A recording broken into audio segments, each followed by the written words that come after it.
On this edition of Somerville Neighborhood News, the Green Line extension gets a green light, detours ahead as Beacon Street reconstruction begins, the road to citizenship, and your chance to vote on what Somerville reads. All that and more tonight on Somerville Neighborhood News.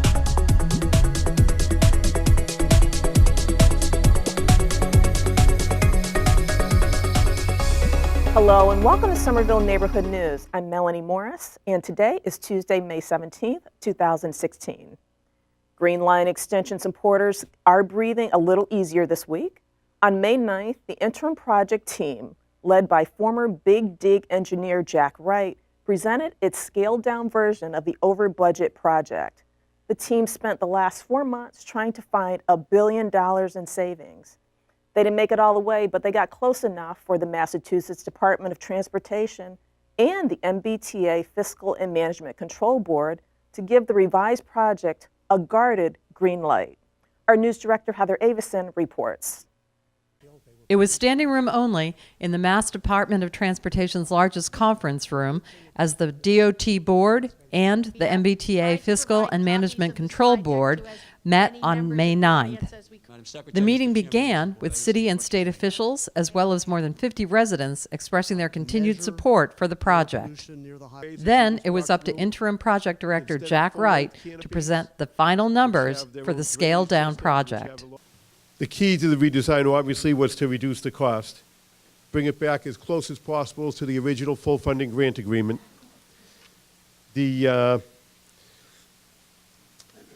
In doing that, it's extremely important that we did not violate any of the benefits that were generated by the project that caused the project to win the full funding grant agreement. The redesign project also had to focus on only streamlined elements, only those basic elements required to deliver the service in order to get the number down to as low as we possibly could. We also focused very much on reducing the risks going forward, the complexities, the uncertainties, as little, I guess, below grade work as possible. Try to minimize the things that open up to potential growth as the project moves forward.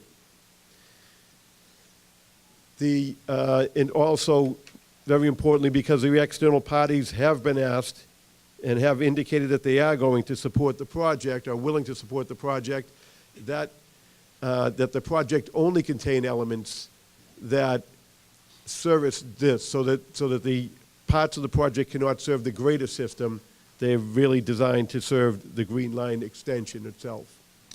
We then incorporated those costs that were already completed. There are some things already done. There are some things that were already procured. They're under contract, that sort of thing. We added those things in. And I guess we should have had the drum roll here. This is actually the first look at the number. So the bottom number outlined in red, the 2.2886 is what we total to it. It's broken down here by the value of the design build consortiums, the estimate for what their bid would be, and then those other components, real estate, vehicles, professional services, and unallocated contingency, which is extremely important, of course, again, for building the confidence level. Members of both boards raised concerns about the impact the project could have on daily ridership. But for me, the question at the end of the day comes down to, can we deliver this project and simultaneously improve the day-to-day experience of our 1 million current rides? If we can do both, we should do both. But if we can't, we need to be really honest with ourselves.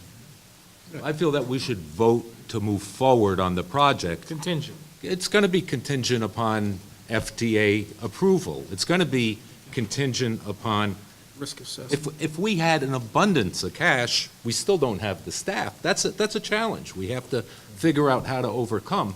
But I don't think now is the time for a half measure. I think we should move forward. So what you're saying is, back to me again, back to me over here. I want to call for a vote. It's contingent upon FDA and risk assessment. I think the management piece, we got to do a good job. We got to make sure we get the proper management folks in. We know that. We know that was a failure the last time. But quite honestly, It's, we're just delaying the inevitable here. Let's get it done. Let's put some contingents on it and send it to a vote. When it came to a vote, it was unanimous. FMCB members all in favor of the vote and the resolution for advancing the project, aye? Aye. All opposed? Motion carries unanimously. That's one board. All right, then I call the question. MassDOT Board in support of the motion. Aye. Aye. Opposed? Abstentions? Thank you, members of both boards. The yes vote contains necessary conditions. Secretary Pollock made it clear. This was the best outcome they could have hoped for today. The ball is in the Federal Transit Administration's court. They have to sign off on this in order to release the $996 million in federal money that would be necessary in order to do the procurement that was recommended, which is one single large construction contract, which at this point, there's not enough remaining state funding to do without the federal What funding. makes you think they'll approve a much smaller project than the one they approved in the first place? The project was redesigned to maintain its functionality and benefits. That's how the federal government sees the Green Line extension. It's about how many people will it carry and how much service will it provide. The project management team was very careful not to change the service it will provide or the number of people it would carry, and that's why there seemed to be optimism today that it's certainly approvable by the Federal Transit Administration. Obviously, they will be asking for a lot more information before they approve it. The DOT is already in discussions with the Federal Transit Administration to begin the review process. Meanwhile, the MBTA and MassDOT are recruiting a leadership team and looking for additional sources to close the $73 million funding gap. Before Monday's meeting, Mayor Joseph Curtatone made it clear just how much the city of Somerville believes in the project. The mayor announced the commitment of $50 million from the city towards getting the Green Line extension built. The Board of Aldermen will have to approve the funds. According to Mayor Curtatone, the unprecedented investment of municipal funds will pay off for the city and the region. We're in a new paradigm, and we all know and understand around the country the funding of major transportation infrastructure projects is becoming a challenge. We are willing to participate in a new policy that asks for municipalities to contribute, but we are hopeful, as the Commonwealth has already recognized, that this will be a policy that will be treating everybody fairly, the same, and equitably. And although it is a significant contribution, again, it's not something we come to lightly. It was made very clear to us, it became very apparent to us that it would be necessary for the cities and the corridor to make a significant contribution to help bridge the gap. And we did so understand that it would unlock the incredible benefits for the Green Line. Now, you mentioned that it's something they're obligated to. They are legally obligated to the Green Line, but I also want to state and reemphasize the Green Line project is important not just for our communities, but for the Commonwealth, because it unlocks more than 18 million square feet of development. It brings more than 30,000 jobs, more than 10,000 units of housing. It adds more than $3 billion to the Massachusetts economy. The benefits of the Green Line are for the entire Commonwealth. In fact, it is such a great project, it received the highest federal funding grant for a project of its kind in the state's history. That's why there's $1 billion sitting on the table. So while it's a legal obligation, I want everyone to understand that this project impacts everybody in Massachusetts positively. It is important for everyone. And while my constituents have a right to be frustrated, and all the constituents in our communities understand that unlocking this economic growth and environmental justice for our communities will more than pay for our contribution. So it's incumbent upon me to present to the Board of Aldermen what the plan and strategy will be and what the mechanisms will be to pay for that, whether it's general obligation bond or there are mechanisms through the state on the cherry sheet or other assessments. We're going to look at a way that has the least impact on our operating budget and on our taxpayers moving forward, but allows for this project to move forward. And I'll present that in the upcoming weeks to the Board of Aldermen as we seek any authorization they may have to put forth. Cambridge City Manager Richard Rossi has taken a $25 million request to his city council as well for approval. A financial contribution from the North Point developers, the group building adjacent to Leechmere Station, is expected to be part of the Cambridge package. As the Green Line extension gets back on track, the redevelopment of Union Square has also taken a step forward. The Planning Board approved the neighborhood plan for Union Square. The Mayor's Office of Strategic Planning and Development has been gathering community input on the plan for more than a year. The neighborhood plan will act as a guide for developer US2. Community groups and activists, however, continue to express concern about how the redevelopment outlined in the plan will affect the neighborhood. The low number of family housing units being created and a lack of sufficient green space are two of the biggest concerns. You can view the plan at somervillebydesign.com. Spring in New England means Red Sox baseball, college graduations, and that dreaded road construction. This week, work began on the Beacon Street reconstruction project. The 2-year project will transform the thruway from Somerville Avenue up to the Cambridge line near Inman Square, improving infrastructure, creating dedicated bike lanes, and adding greenery. The most disruptive work is scheduled for now through the beginning of June. During this phase, Beacon Street eastbound will be closed from 8 a.m. to 3 p.m. Monday through Friday. Traffic will be detoured to Somerville Avenue. Westbound traffic will not be affected. Bicycle detours will be posted along the route. For up-to-date information on construction and detours, visit somervillema.gov/Beacon Street. SNN Newscast would not be complete without the line.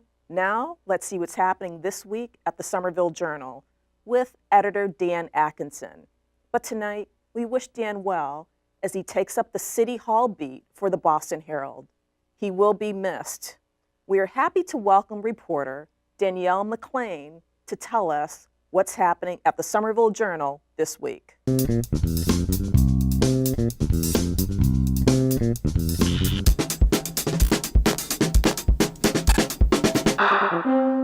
In this week's Somerville Journal, we asked Summer Street residents how they are doing after Anwar Faisal bought their apartment complex. Spoiler alert, not so good. We take a look at the start of the Beacon Street construction project and take a look at the high cost of the Somerville High School building project.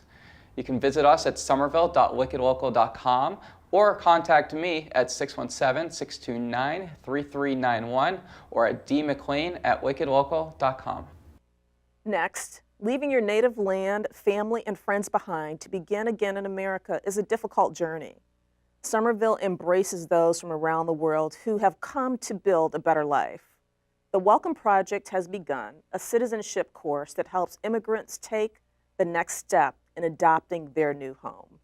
These students come from different parts of the world to create a better life in the United States. Now, they're on another journey to become U.S. citizens. Okay, let's repeat together, okay? Rhode Island, Connecticut, New Hampshire. That is why the immigration advocacy group, the Welcome Project at 530 Mystic Avenue in Somerville, is offering its first free 2-month citizenship course.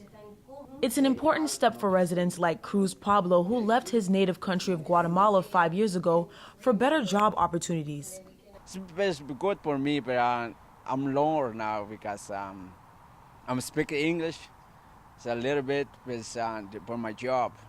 But now I can live, I can rise, is the problem. Many students struggle to speak the English language, a skill they will need to pass the interview. Oh, I need study English better because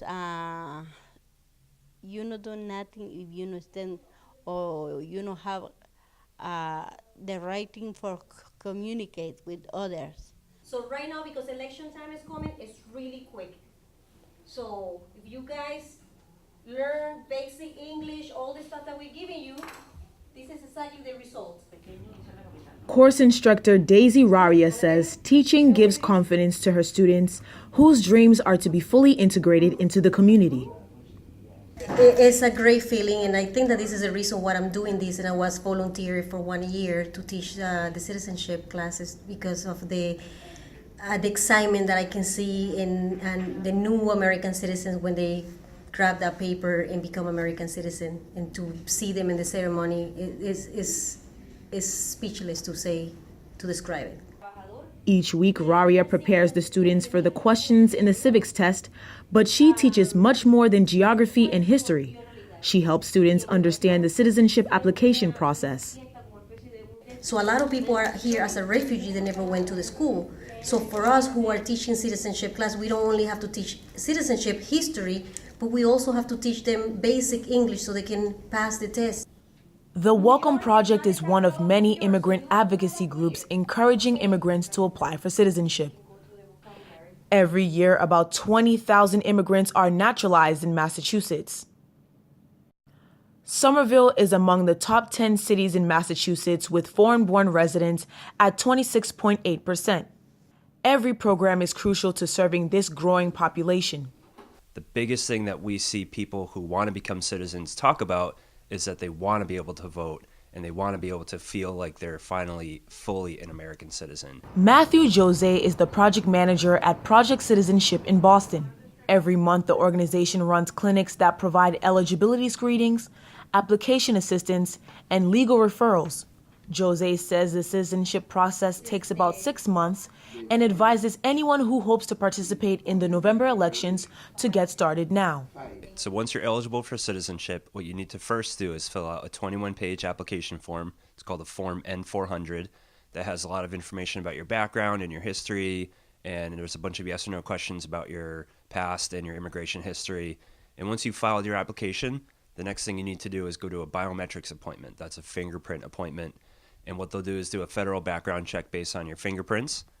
Once you pass your federal background check, you'll go for an interview. So the USCIS officer at your interview is going to ask you some civics or history questions that you need to answer in order to pass the civics test. They'll review your 21-page application. And then once they approve you for citizenship, you'll be scheduled for an oath ceremony right here in Faneuil Hall. And the day you go for your oath is the day you become a citizen. Amparo Zavaleta passed her citizenship exam this year. She was a former student of Raria. Zavaleta comes to the Welcome Project to encourage others to keep their eyes on the prize. When you see the result, you feel so proud, so happy, and you say, I can do. For Somerville Neighborhood News, I'm Laura Onyenaho. To contact the Welcome Project, visit welcomeproject.org, call them at 617-623-6633, or visit them at 530 Mystic Avenue. We wondered how well native-born citizens remember their civics, history, and geography lessons. Our reporter, Lauren Onyenaho, took to the streets to find out. Hi everyone, this is Laura here at the Boston Common. Now here's a fun fact for you. Did you know that in order to become a U.S. citizen, you have to pass a naturalization test? So within the naturalization test are a pool of 100 questions. And within the 100 questions, there are going to be a set of 10 questions that you must answer. And within the 10 questions, you must pass 6 in order to become a U.S. citizen. So I'm walking across the street and around the whole city to ask people, natural-born citizens, whether they know the answers to these questions. Follow me, let's check it out. The first question is, what is an amendment?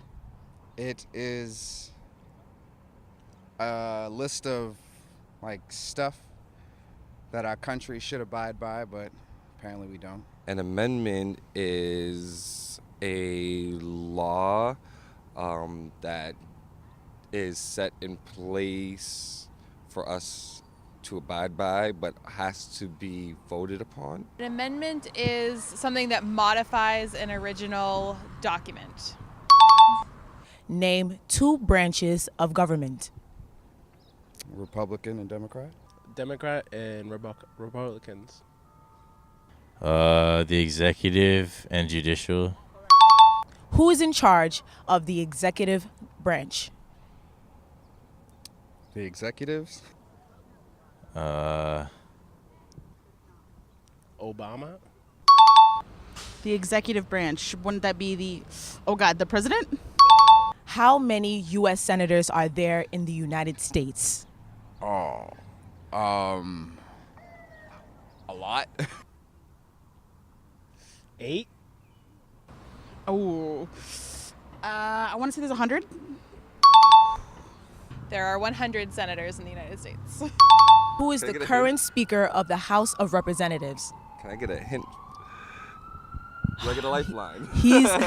He's a Republican. He's a Republican. I really don't know. John Boehner. No. Paul Ryan. What are the two longest rivers in the U.S.? The Mississippi River and Mississippi River and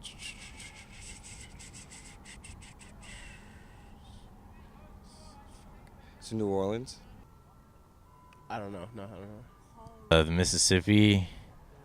No. Yeah. And. I don't know. The Mississippi and the Missouri. I would like to thank you for playing our trivia game. So, how well did you do? For more information on citizenship and to find all 100 possible questions, visit www.uscis.gov/citizenship. Like most things, cholesterol in itself isn't a bad thing, but too much bad cholesterol or too little good cholesterol can lead to heart disease, heart attack, or stroke. Dr. Michaelson reminds us why it's so important to know those numbers and what steps we can take to keep cholesterol numbers at healthy levels.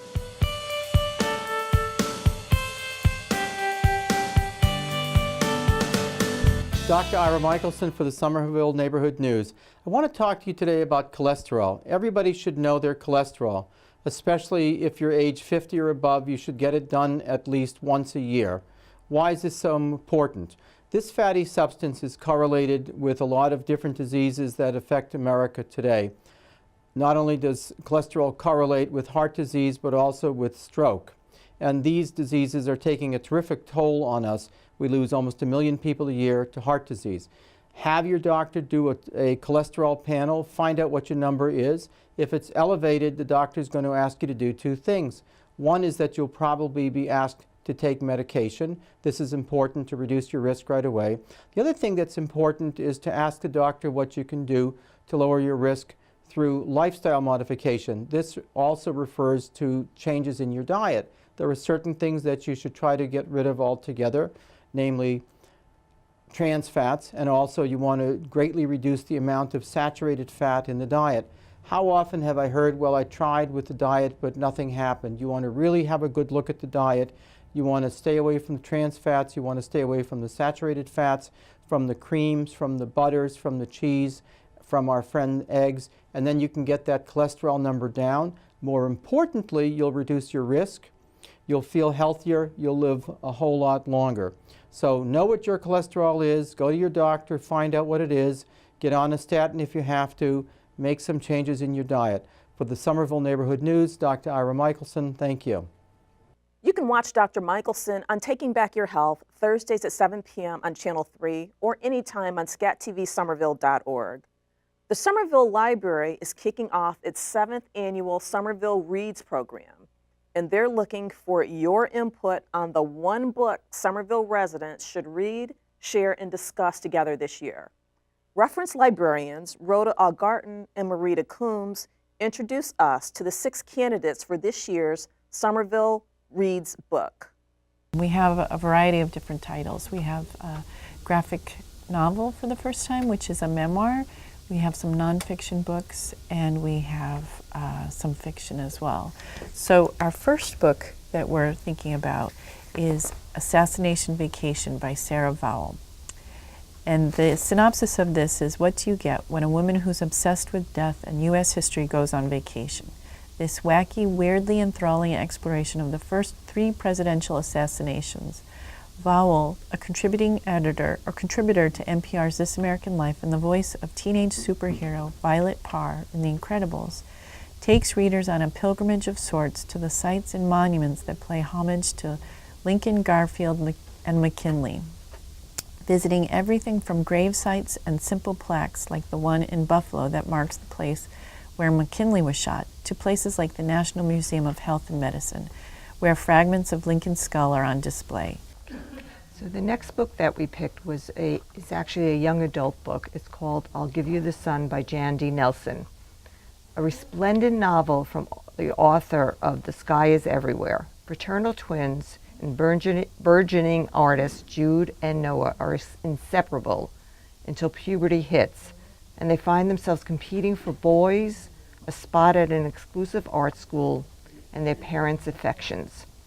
Told in alternating perspectives and timelines, with Noah's chapters taking place when they are 13 and Jude's when they are 16. This novel explores how it's the people closest to us who have the power to both rend us utterly and knit us together. The Boys in the Boat, 9 Americans and their epic quest for gold at the 1936 Berlin Olympics by Daniel James Brown. And if Jesse Owens is rightfully the most famous American athlete in the 1936 Berlin Olympics, repudiating Adolf Hitler's notion of white supremacy by winning gold in 4 events, the gold medal winning effort by the 8-man rowing team from the University of Washington remains a remarkable story. It encompasses the convergence of transcendent British boat maker George Pocock, the quiet yet deadly effective UW men's varsity coach Al Ulbrichtson, and an unlikely gaggle of young rowers who would shine as freshmen, then grow up together, a rough and tumble bunch, writes Brown, not very worldly but earnest and used to hard work. Life After Life by Kate Atkinson.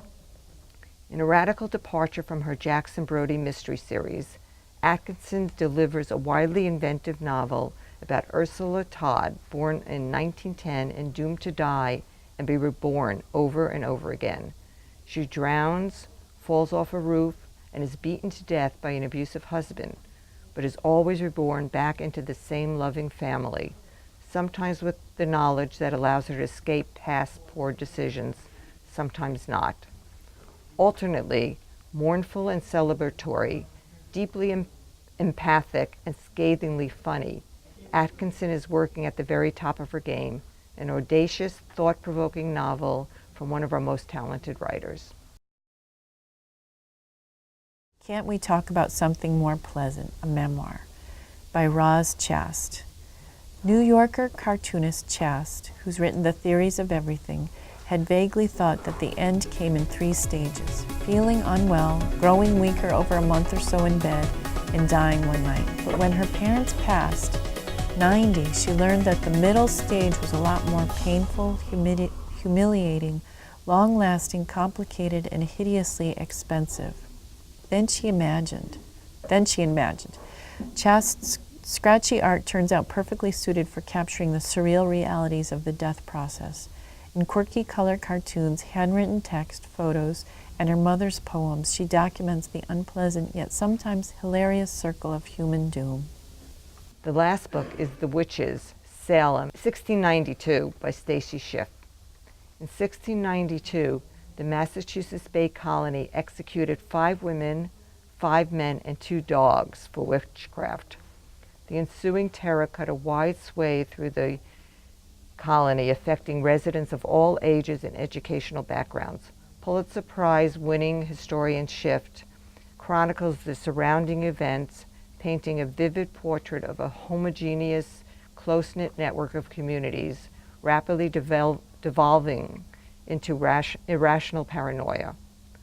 Vote for your choice at somervillepubliclibrary.org or by stopping by the reference desk. Then pick up a book and indulge in the pleasure of summer reading. That's our newscast for tonight, folks. We'll be back on May 31st at 7 p.m. on Channel 3. Check out all of our news stories at somervilleneighborhoodnews.org. Somerville Neighborhood News is a community service production of SCATV. We invite you to get involved. Visit our Facebook page, SCATV SNN, to comment. Tweet us at SCATV SNN. Call us at 617-628-8826 or email us at news@scatvsomerville.org. I'm Melanie Morris. Thanks for joining us tonight, and we'll see you around the neighborhood.